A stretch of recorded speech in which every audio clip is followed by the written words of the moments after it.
the joy of our being. And as Carl Sagan said, we are made of star stuff. We are a way for the cosmos to know itself. And this stardust just wants to feel finally at home, at peace and in love with ourselves, and at peace with the laws of the universe. While capitalism may appear to be an unstoppable force, the fact of the matter is capital and private property are constructs of our collective hallucination. It is we the people who enforce property laws, and our minds are open enough to consider different ways of being. And we must, unless we want to find ourselves completely surrounded by the machines of private property and become discarded, as Prophet James Cameron has forewarned us about.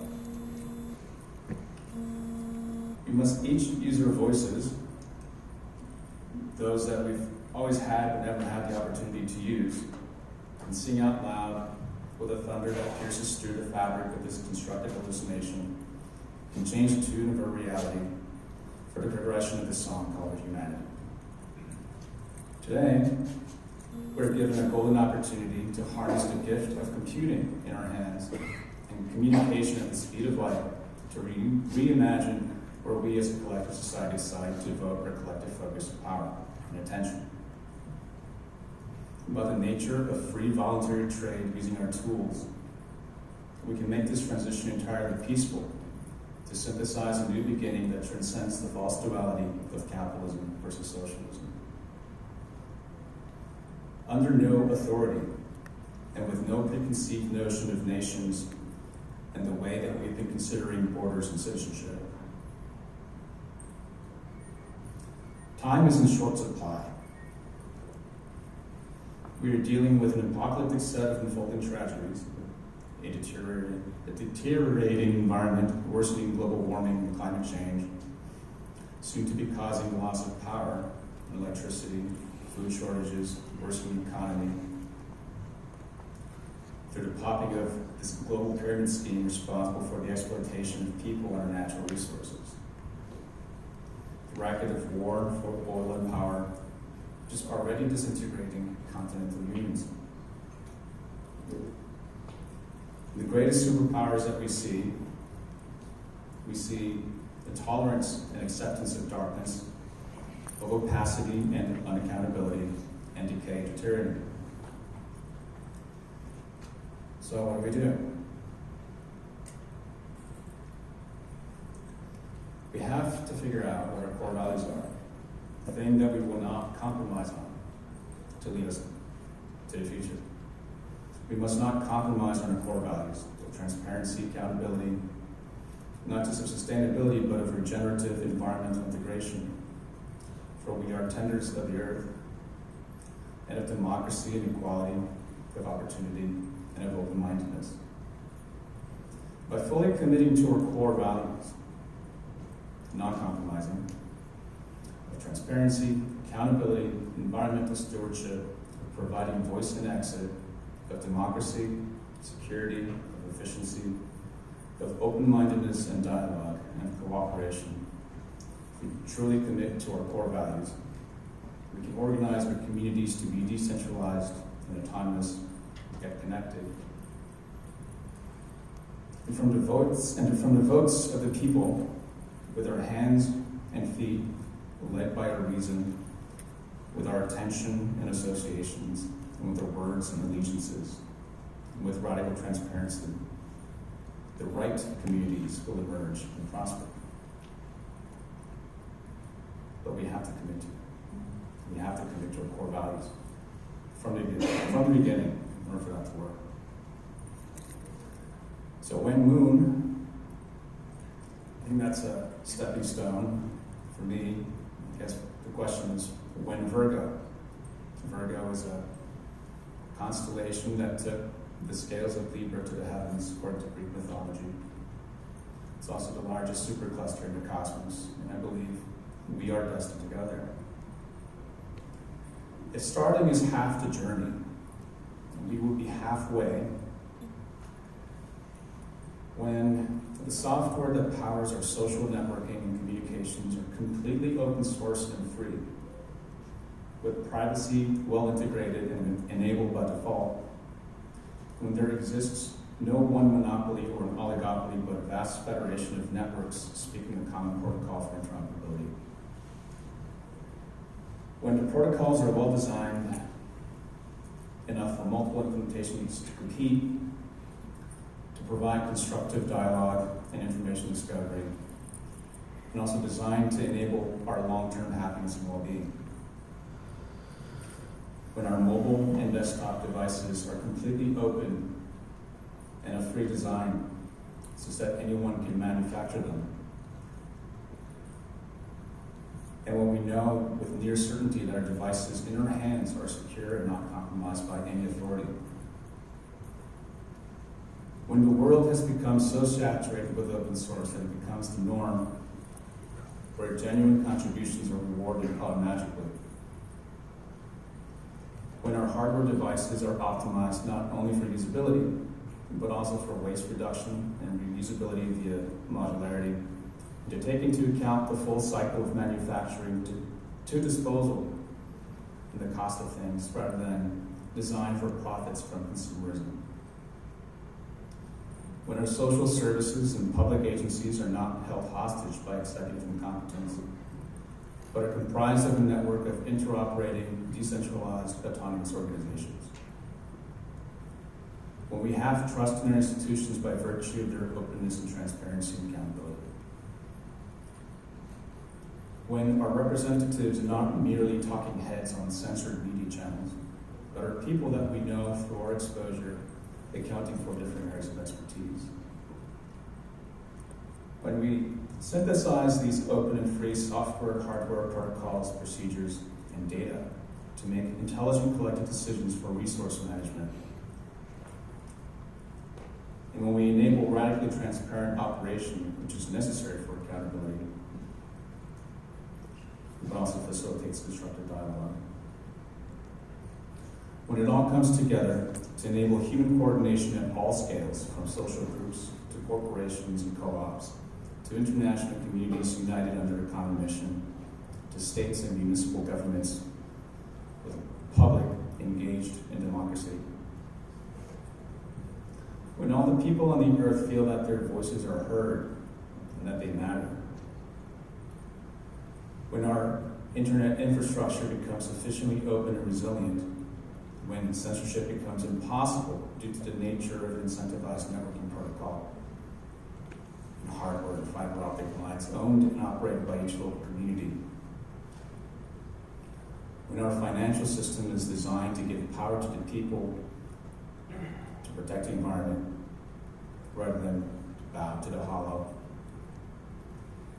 When no authority has the ability to dictate which monetary system one can use by decree, but rather when we, the buyers and sellers, get to vote with our crypto wallets, what causes to support, such as that of a local currency, where inflationary issuance and voluntary tax revenues are used to fund for common infrastructure development, not by virtue of legislation, but in goodwill and social cohesion. When our financial system is designed to heal the people on the planet on which they depend, rather than exploit it. And when we, as students of life, are given the opportunity to master any aspect of the technological infrastructure on which our livelihoods depend. When we no longer need to expend our time and livelihood accounting for our taxes. When all these new systems work together to heal the planet, and our sense of greater community bound by love, not hate and fear, then we will be halfway.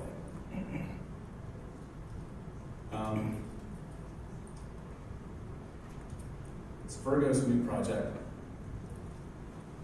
If Bitcoin represents capitalism, Libra, these are industry coins, there's a missing half that we need to consider in the context of where we are today.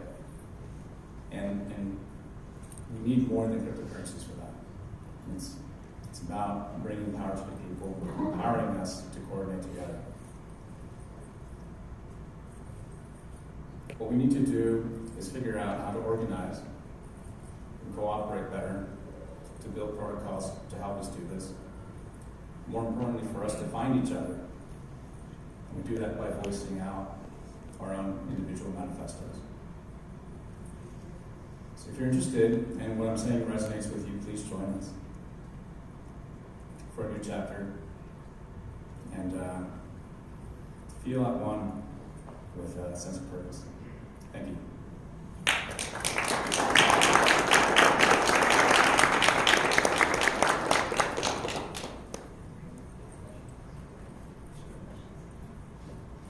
We have some time for questions, if anyone would like to comment or ask a question.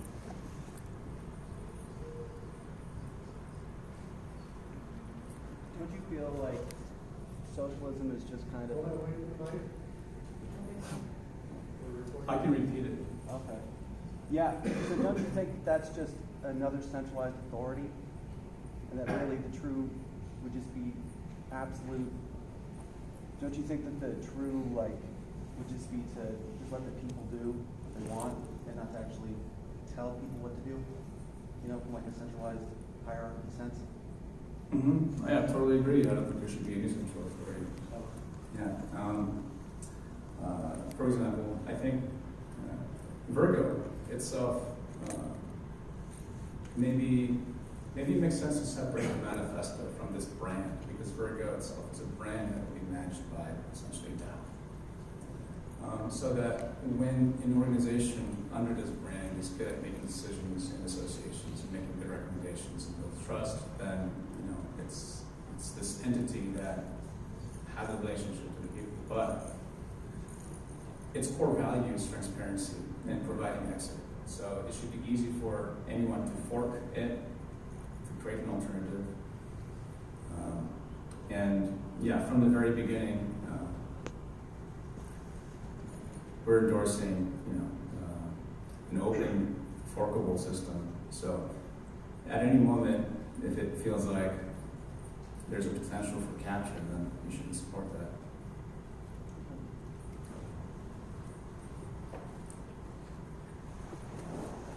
Hi. So you said that everything should be completely decentralized and how everything should be very transparent and based on the opinion of the majority.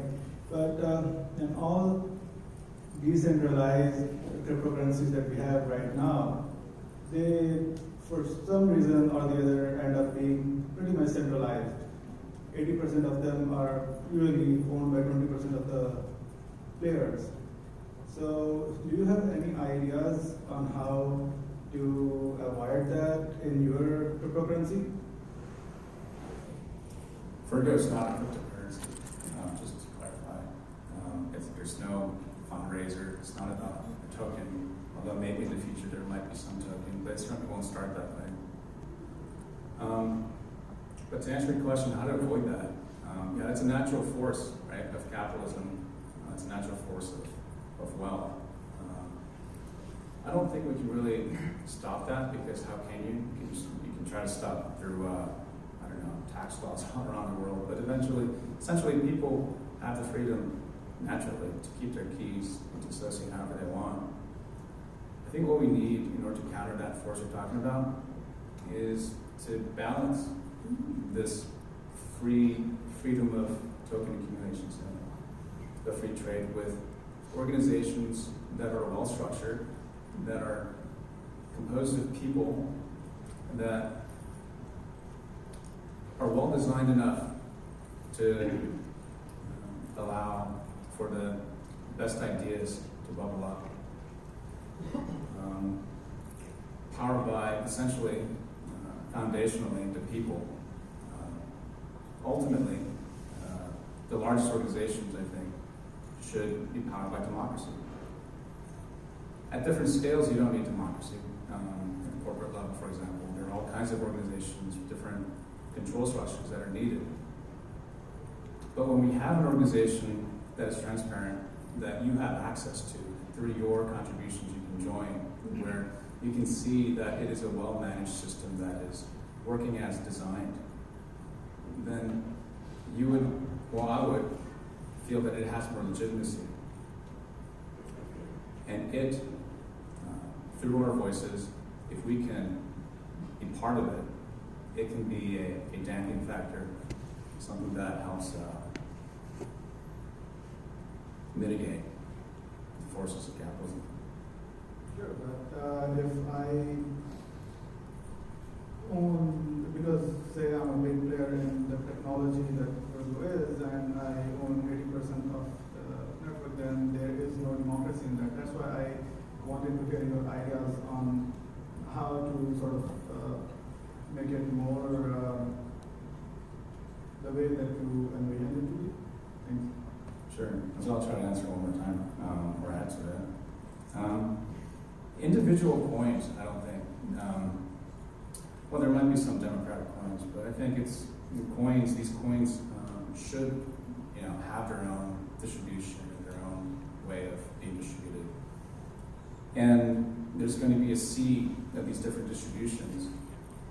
But at every level, people, the community will enforce among each other the adoption of coins that are associated with the right causes, such as merchants in a town will all want to see each other supporting their local town currency. Not just one, but hopefully with multiple competitions, so that you can choose the system that you want to be part of. So you can choose for yourself what you want to support. But I think it's important that there be choices, enough choices. Today we live in a world where we have to depend on the dollar. Right? The dollar is issued by the banking system. We, by law, are not allowed, right? Or it's not clear how we can associate, have our own community currency to fund for community infrastructure. But that's what we need to do. When we have enough choices, and when we have enough experimentation, and I think through our voluntary association and all these experimentations, right, systems will emerge that balances capitalism and socialism. How else could it be? What else are you going to do? Do it by force. That was my question. Hi. So you expressed a vision that is very utopian, and I was wondering, how do you envision Virgo solving, the basic problem of community organization is the fallen nature of mankind. How do we want? That you basically expressed a vision that's about returning power to the people, and the people organizing, and the people basically making these collective decisions. But what do we do about the original fallen nature of mankind? Is that by our very nature as humans, we can't make fully perfect moral decisions. Mm-hmm. Is there any Yeah. as long as that existed, it seems like it's intractable for a single protocol or even a network such as Cosmos to solve that problem, Yeah. or to fulfill that vision. Mm-hmm. I think a good starting point would be if, so the main networks that we use today, like Facebook, Twitter, Reddit, these are all centrally owned and operated, and they get to control what is said there and what propagates. So I think the first thing we need is to decentralize that. If we have decentralized Reddit-like tree discussion system, but it was open enough that anyone could innovate on the user experience to enable better features of information discovery. And we design into the system consciously methods and incentives for opposing communities to have a dialogue with each other, such that there can be progress in the conversation. Then I think not only different opinions won't necessarily merge, but we will all learn something. And at least the process of discovery of what we should do will happen faster. And I think, first and foremost, in order to do that, everything has to be open, so that innovation is permissionless. So I think we have time for one more question. Okay, I think we're good. Thank you.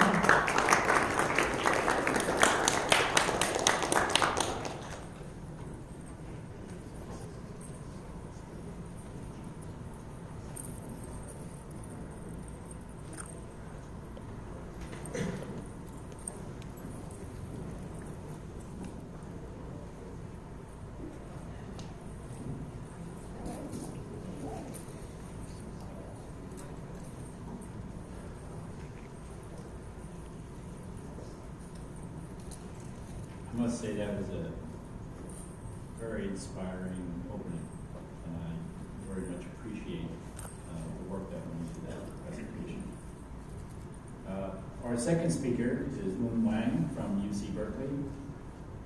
For several years, he's pursued research at the intersection of machine learning, security, data privacy, programming language, differential policy, and blockchain applied cryptography. Please welcome Mr. Wang.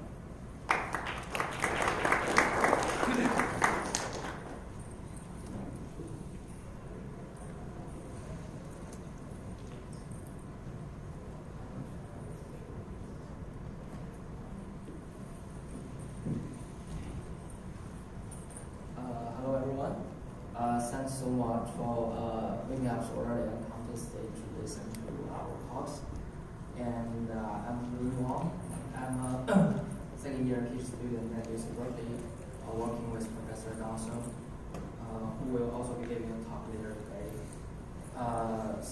Today I'm going to talk about our new project, named CHIRP, which is a dynamic community practice sector sharing scheme. And this is a joint work with Cornell University and is supported by accessory and policy labs. So I especially want to thank them here. So centralization is widely seen as a very important step in the democratization of resources. And this is largely facilitated by the rise of blockchain systems in the past decade. So these blockchain systems are used in various applications. The most well-known is cryptocurrency, and some other include voting system and identity management system. But the common thread across all these applications is the requirement that the user need to manage their own private key, which is not easy because it is reported that 12 billion of cryptocurrency is lost because of lost keys. So now people have turned to an alternative. They turn to store their keys with centralized identities such as Coinbase. But actually this kind of centralization of keys undermines the very decentralized nature that define the blockchain systems. So our idea is why not we decentralize our keys like our resources, and we want to use a technique in cryptography called secret sharing. And also our original intention is to distribute keys. Our protocol can actually be used in many other applications such as private smart contracts, managing encrypted documents, and theoretical credential issuance. So first, let's take a look at what secret sharing is. So a secret sharing scheme is composed of two algorithms, a share algorithm and a recovery algorithm. So given a secret, the secret share algorithm output all the secret shares, and given all the secret shares, not all the secret shares, but enough secret shares, the recovery algorithm can recover the secret. So actually there are two requirements of these two algorithms. The first one is correctness, which means the recovered secret should be the same as the original secret. And the second one is security, which means given less than a number of secret shares, it's almost impossible to distinguish two different secrets. So maybe the most widely used secret sharing scheme is sharing secret sharing. So the high-level idea is you have a secret and you generate a random polynomial whose constant term is the secret. And then you evaluate the polynomial on other points set 0. And you view these points on the polynomial curve as the secret shares and share it to many parties in your committee. And whenever you want to recover your secret key, you fetch those secret shares from the parties in the committee, and interpolate those points to get the polynomial curve and evaluate on the zero to recover the circle. So a very straightforward idea will be why not we directly apply Shamir secret sharing to our private keys, and we are done. This is good, and it provides two very good properties. The first one is called security, which means it is very hard for an adversary to compromise your key, because an adversary needs to compromise enough parties in your committee to steal the key. And another property is called availability, which means whenever the user wants to fetch her own key, it's always possible, because your adversary needs to compromise n-t parties to prevent the user from getting her own key. So here n is the number of the parties you're committing, and t is the threshold of your secret sharing scheme. So this seems pretty attractive, but if you take a closer look, you will see that it is based on a very impractical assumption. That is, the adversary can only compromise t-1 parties in infinite time. But however, let's assume a situation where there is a common vulnerability across all the servers of all the parties, and the adversary can compromise at a constant rate, which means he can constant one server in a given time. And this means he can compromise more than t-1 parties in infinite time. And this situation is pretty common in practice. So in order to address this issue, people have proposed a proactive secret sharing. So it is based on conventional secret sharing, but the difference is it periodically refreshes the secrets. So there are two kinds of proactive secret sharing. One is static and one is dynamic. The difference is the dynamic one, besides after the secret shares, it also change the members in the committee. So we can see that the assumption in dynamic proactive secret sharing is actually changed to the adversary can compromise at most t-1 parties in a fixed time period, which is much more practical. And this is a common workflow of a dynamic proactive secret sharing scheme. So at first, there must be some setup and share phase where the users create the secret shares and send them to the parties and committee. And then the committees will hold the same secret share for a while, which we call import. And when an import ends, the old committee needs to hand off the secret shares to the new committee, and the new committee needs to update the secret shares, which we call it a handoff phase. And we will repeat this process until the user wants to recover the key.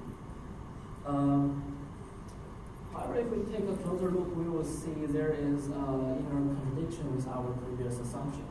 That is, during the handoff phase, actually the old committee and the new committee coexist.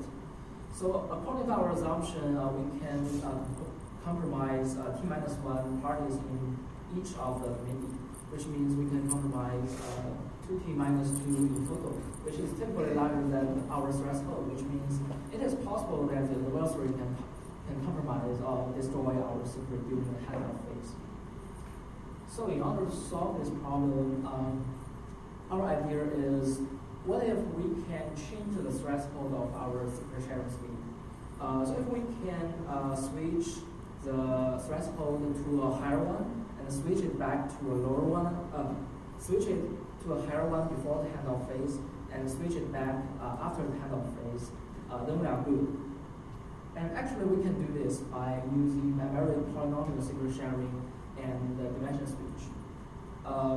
So bivariate polynomial secret sharing is very similar to Shamir secret sharing, except it uses a bivariate polynomial. The same thing is it also sets the constant term of the polynomial as a secret. But the good thing about this one is it can share the secrets in two ways. It can share it along the x-axis, and it can also share it along the y-axis. And because the maximum degree of the x and y in a bivariate polynomial can be different, and recall that the degree of the polynomial actually defines the threshold of a secret sharing scheme. If we can choose between x sharing and y sharing, we can actually change between two different thresholds in our secret sharing scheme. So this is a very simple example, and we use a 2-3 bivariate polynomial. So let's take a look at how we change the threshold. So at first, there are two parties, and each of them holds 3 points, which form a two-secret sharing. And in the handoff phase, it sends the shares to the new committee, but rearrange the ownership of the points in this way. So each of the party holds 2 points, and it's now 3 threshold secret sharing. So by this way, we can switch the threshold of our secret share scheme. And after the secret shares are sent to the new committee, they need to update the secret shares. And the high-level idea is because the only term that matters in the variable polynomial is the constant term, you can always add a zero-whole polynomial to it without changing our secret. So in this case, we add a zero-whole update polynomial to the original variable polynomial, and we can see that the secret does not change, but all the secret shares change. So now let's take a look at how we deal with malicious party in our committee. And we choose to use commitment scheme and the blockchain or any consensus protocol to solve this problem. So first, let's take a look at what commitment scheme is. So commitment scheme is a cryptographic primitive that allows somebody to commit to a value without revealing it.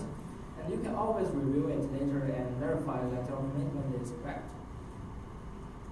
So the high-level idea is whenever a party in the committee wants to send a message to another party in the committee, it always needs to put a commitment on blockchain. And everyone in the committee can verify some property of all the messages using the commitment on blockchain, such as all the messages sum up to 0. And whenever a party receives a message from another party, it always fetches the commitment from the blockchain and verify that the message is actually correct. So by this two-step verification, we can make sure that the protocol are going fine. But what if the check fails? So actually in Chirp, we have 3 paths. If everything goes fine, then we will run the optimistic path with least performance cost. But when a malicious party is found by the failure of verification, we will deviate to some pessimistic paths. And we have 2 kinds of pessimistic paths that deals with different kinds of failure. First one deals with normal failure, and we will use another protocol to find the malicious party and expel it and re-execute the whole protocol. And another one is a little bit tricky because we use a commitment scheme called KZG in our protocol, which needs a trusted setup. But if the trusted setup fails, it's actually possible that a adversary can fake a commitment. And we also have a special verification for this one, and if that fails, we will deviate to this pessimistic path and change the commitment scheme to one that without the trusted setup. So now let's take a look at the performance comparison. So Optimum shows MPSS is a state of art, but it suffers from a very low off-chain communication cost. So you can see it has an O(n)(2)4 complexity. And the Chirp updates it to O(n)² complexity, which is much more practical. And we achieve this improvement by 2 techniques. The first one is the KZG commitment I mentioned. It has a constant complexity compared to the commitment they use in Short's MPSS, which has O(n) complexity. And another n-factor improvement is provided by the variable polynomial secret sharing scheme. So in Short's MPSS, they use another scheme to overcome the handoff challenge, which introduced another O(n) complexity.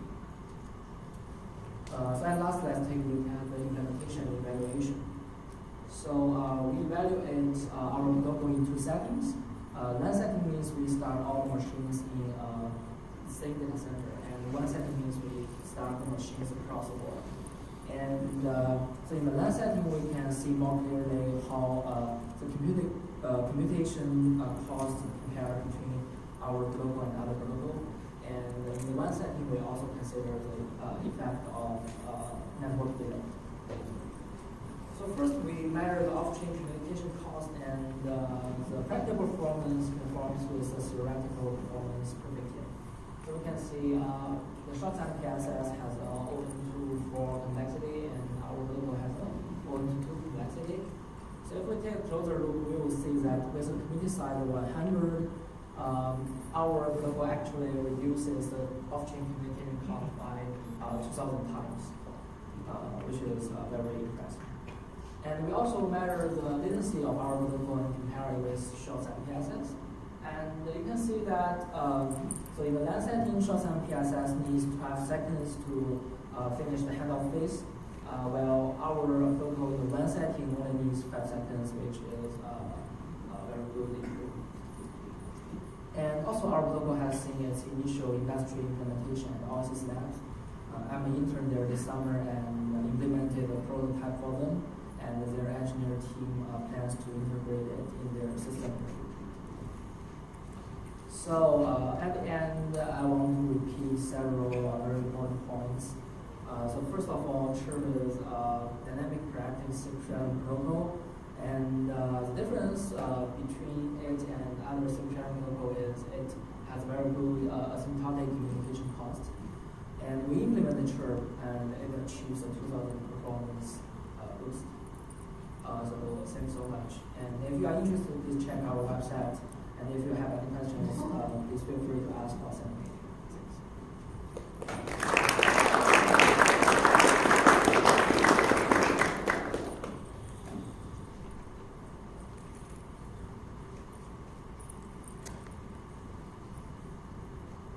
Okay, so if there's no question, I will pass it to the next slide.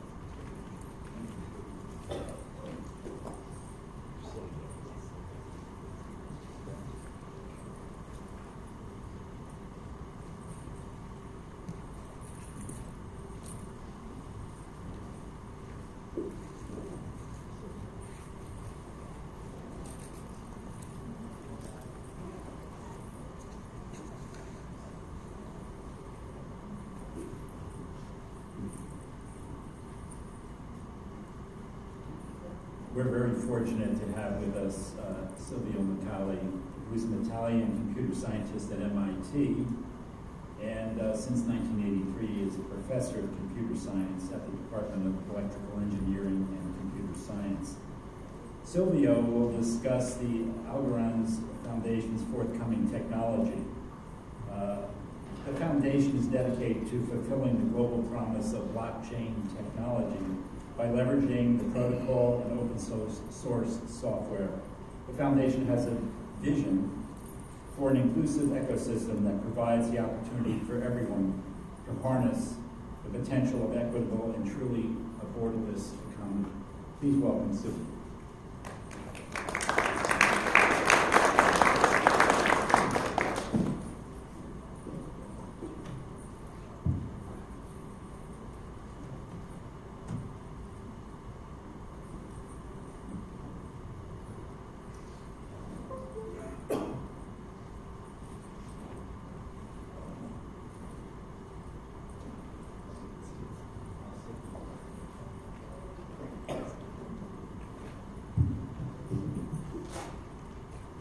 Good morning, everyone, and thanks a lot for the resilience of this community and the organizers. I'm very happy that even in times of tragedy, we reserve some space for ourselves to think about making the world a better, the part that we control, and have a serious discussion about science and technology. So I'm here to tell you a little bit, remind you about the core technology in Algorand, and then whatever is coming, just the next month. So the blockchain promise, really everybody knows about it. Who doesn't like, a database which cannot be altered? Who does not like transparency? Who does not like the ability to generate trust among people who barely know each other? The applications are unlimited. But somehow a little bit of we must also remind ourselves of the constant challenge that we have between aspiration and technology. And I believe that as humans we need to push our aspirations higher and higher, but also as humans and as inventors of technology, which are quintessentially human, we should sustain our aspirations. Otherwise, they risk to remain a pie in the sky. Looks good, but it's not for us to have it.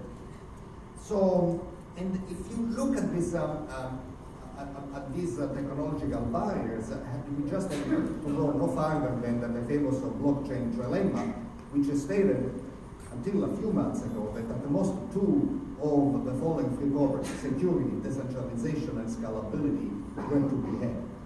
Just imagine if this were true. Unfortunately, it would not be acceptable at all. And fortunately, it's actually false. And by the way, what is the truth? The truth is that if you are faced with this trilemma, who is going to suffer? Decentralization. Because who wants an insecure blockchain? Nobody. Who wants to have a blockchain that can be used only between friends and family? Nobody. So when push comes to shove, what do you think is going to be sacrificed? The very decentralization, which is our core of our aspirations. And by the way, aspirations are fine, but decentralization truly needs technology. So, what is the problem? Do we need technology for building the chain? Well, we need the prehistoric cryptographic technology. We define prehistoric that existed 50 years ago. Technology. You just take the hash of a Pills block, you make part of the Pills block, done. All 2,900 cryptocurrencies out there, they just do the same thing. So what is the problem? The problem is choosing the next block. Who should choose the next block? And in proof of work, a great idea, but also a first idea. We are going to have a computational game, a computational riddle. Whoever finds it first has the right to append his or her block to the blockchain. But it's great because we don't assign people, but anybody in principle could participate. But guess what? It's very expensive, hits the planet. You don't want to bet, particularly on days like today. And by the way, de facto centralizes the system because of the blockchain of Bitcoin now is in the hands of free miners, which is this decentralized? I don't think so. In delegated proof of stake is a little bit easier to see the reaction, but the pendulum swings the other way. This time, we don't even try to be decentralized. We just assign to, say, 21 people the right to choose the block on behalf of all of us. Is this, I believe one thing is to become centralized de facto as a side product of a good intent, and the other stuff is to start being centralized to begin with. I don't think it's a good idea. And both the proof of stake similarly.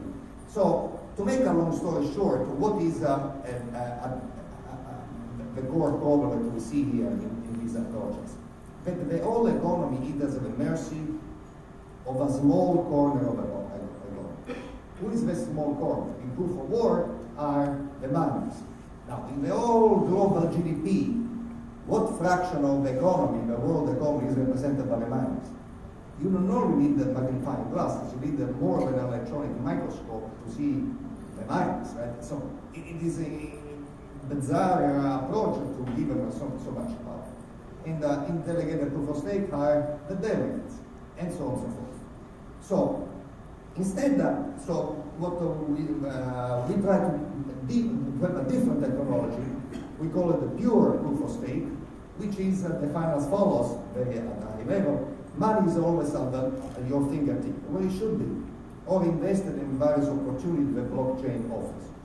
And then you consider all the money in the system, wherever it wants to be, invested, not invested in your wallet, and even majority of the money is in honest hands, the system works. Another way to put it, the only ones who can somehow corrupt the algorithm blockchain is really a majority of the money.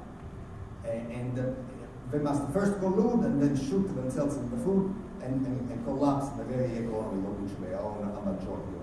So in my opinion, that is a little bit a better design. And again, at a very high level, blocks production is delegated to the ever-changing committee. So one of these committees, these are 1,000 tokens are somehow randomly selected. We need technology for that. And then they must belong to somebody. The owners of these tokens are the committee. They produce one block. Next block, another committee, and so on and so forth.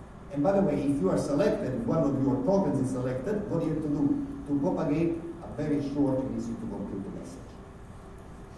So let's do a sanity check, and then we continue with the new technology, and somehow who selects the committee? Let be assured that it's not me, because otherwise I'll be extremely centralized.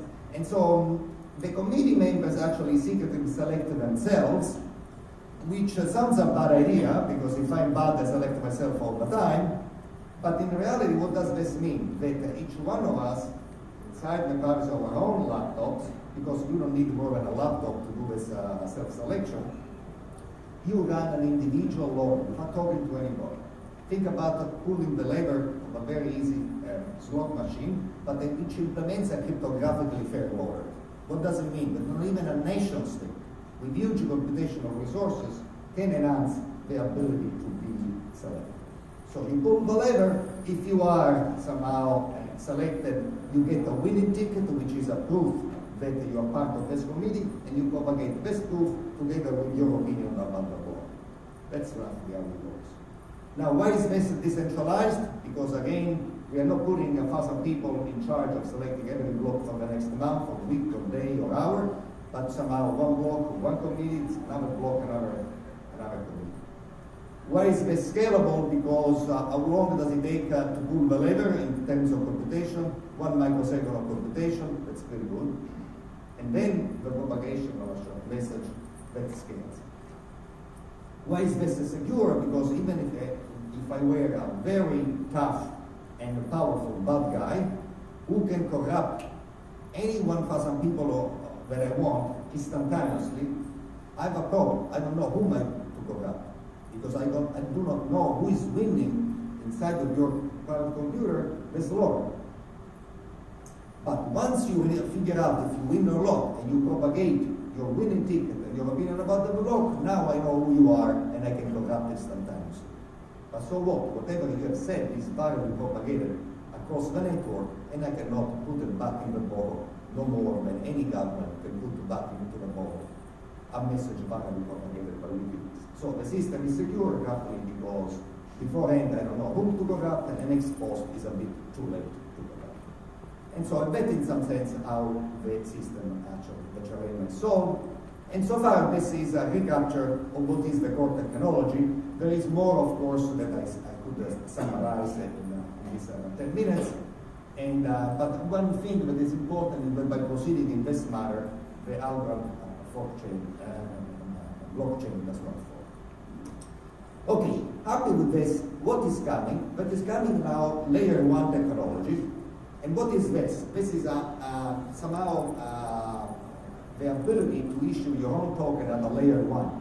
In Ethereum, for instance, you do that as a smart contract. You know what smart contract is about expense, slowness, and error prone, and so on and so forth. Layer 1 is the same security layer than the consensus protocol, so it's much easier. So anyone can issue his or her own token, fungible or non-fungible, and without means of smart contracts. And what else is there? After giving the ability to issue your own tokens and assets, or put assets on the chain, will give you layer 1 ability to somehow manipulate and trade these assets. And so this layer 1 smart contracts are very simple program, but somehow they are capable of handling most of the needed smart contracts at the layer 1. So at the same simplicity as making a payment. Who said so? Well, I did. Okay. And so let's focus on this, because there is no time for the assets, just a layer 1 smart contract. And once we focus on it, they come into variety: atomic transfers and till scripts. Atomic transfers are grouped transactions for simultaneous executions. We believe that these are so important that we somehow prepare them for you just on an individual basis. And till scripts are custom writable layer 1 contracts that you can actually do yourself. For lack of time, let me focus on atomic transfers. And here is in fact the focus. What is the simplest transfer? It's a swap, okay?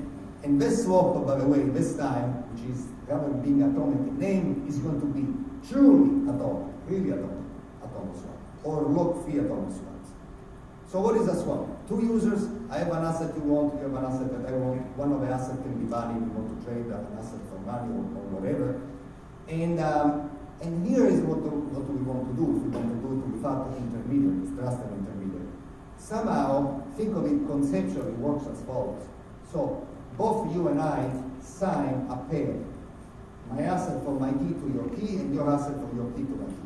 My signature alone has no jurisdiction on the spare, and your signature alone is not. But together we have these things, but we must present also to the poor verifier, remember that is a layer 1 of the network, somehow a proof that we know these assets. So once I see the proof, and when you see that the joint declaration at a conceptual level, what I'm going to do if I'm a block proposer or I am a verifier of a block and say, this kind of basic transfer is okay, and I post it on the blockchain. So roughly, at high level, this is what it works. Let me look at the advantages. This is a single transaction.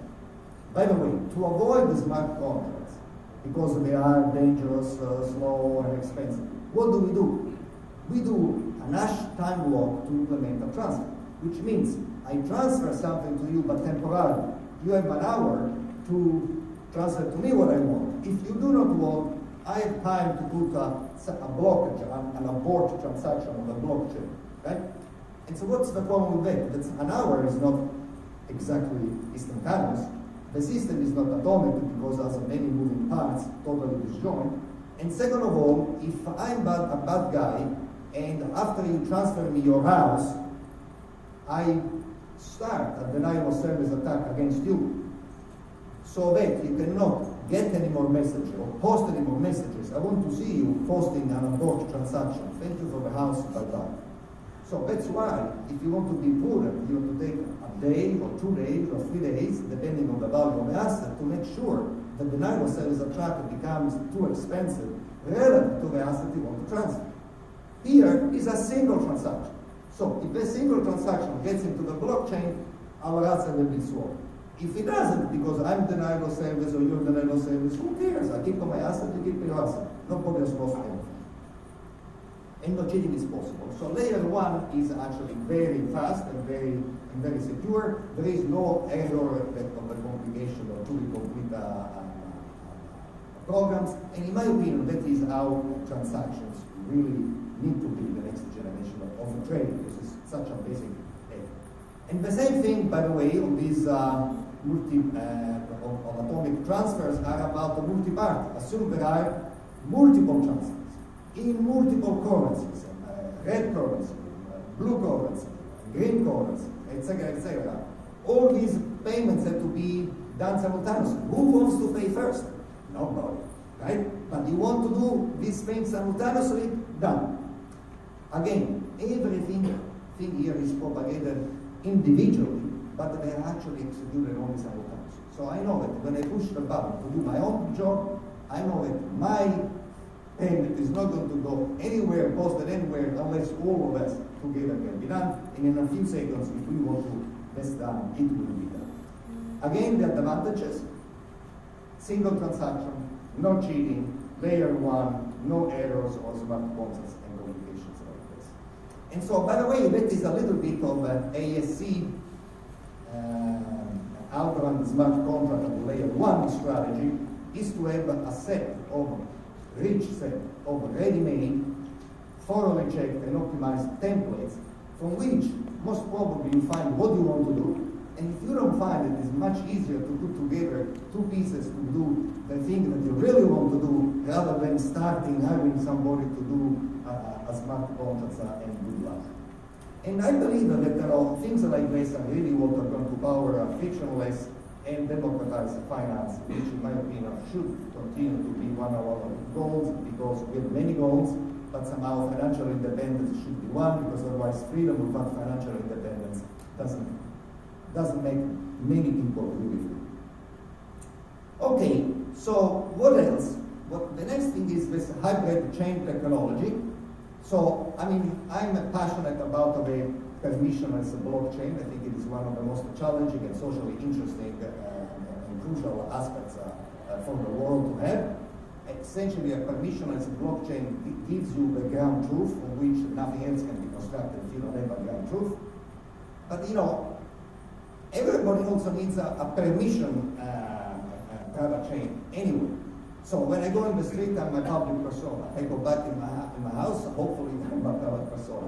And if I have my kids and I want to keep them aside for what my wife and I have our own private conversation and so on and so forth. So the real question is, what should we do? Should we have a coexistence? I think we need better than coexistence. We need the synergy between the two. And let me explain what this does. There are two ideas here, two architectures. One is co-chains and one is virtual chains. Co-chains means you run your own algorithm consensus algorithm and you interact with everybody else. And the virtual chains, in fact, you say, well, once you have I created my own space inside the algorithm co-chain, I don't need to have all kinds of architecture distributed around the world. Thank you very much. For lack of time, let me focus just on co-chain. First of all, notice the name, right? So it's not a sub-chain who wants to be sub of anything. And it's not even a side chain, which is a co-chain, so we're talking about equal. So a co-chain essentially is his own master. So he runs his own consensus algorithm. Is a private outside, nobody sees the transaction at but actually transparent inside. And once you do the algorithm, I recommend making sense to consider algorithm. Why? Because, again, algorithm allows you scalability to billions of verifiers if you want. You may envision only 12 verifiers now, maybe later on 100, later on 1,000, but you know what? You never know how much is going to be distributed around your co-chain. And so if you have something that scales into billions, you know. Finally, you may actually like it because of no forks to run inside, because why should you have a fork even inside a private chain? And then you have all this rich set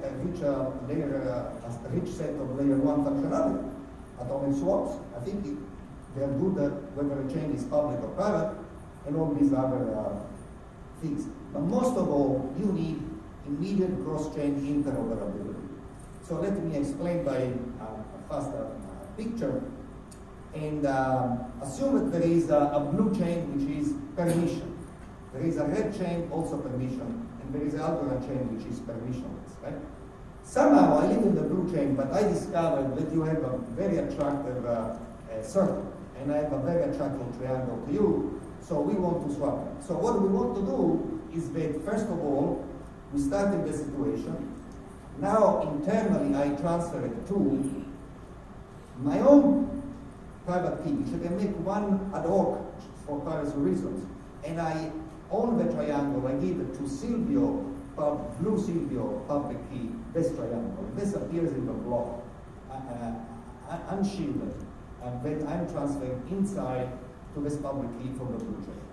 And you do similar to yourself.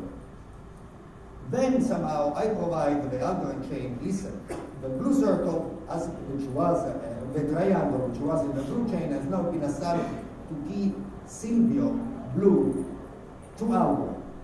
And once you receive a proof of this transfer, you actually transfer to the key blue Silvio. But the key blue Silvio, I never heard of this. That's the beauty and the importance of a permissionless chain, where any transaction can create a chain and provide assets. Now, by magic, this blue Silvio is a key of the algorithm chain because it's permissionless and owns the triangle. And you also own your own key in algorithm the circle. And then I just discovered what we have a technology for swapping. That is 4.5 seconds, you swap it.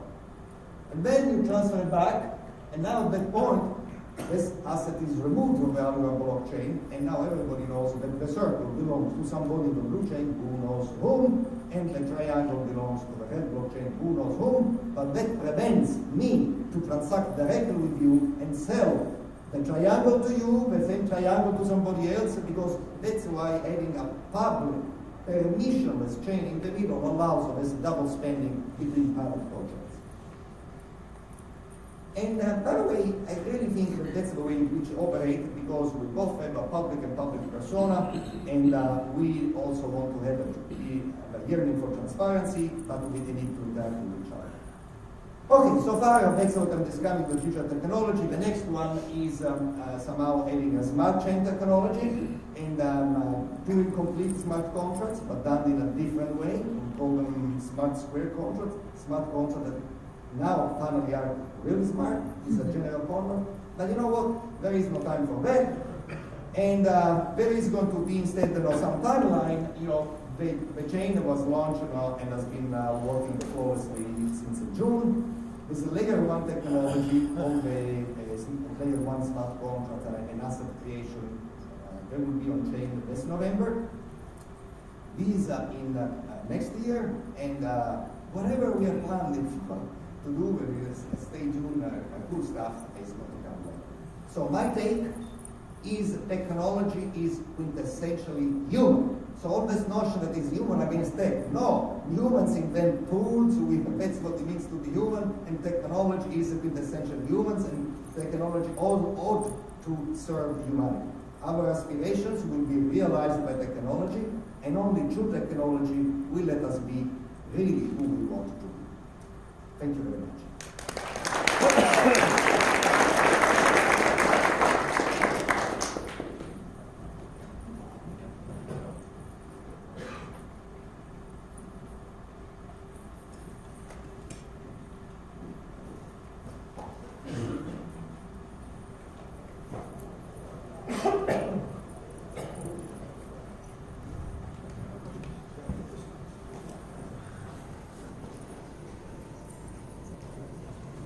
At the risk of starting a stampede, let me announce a very short break.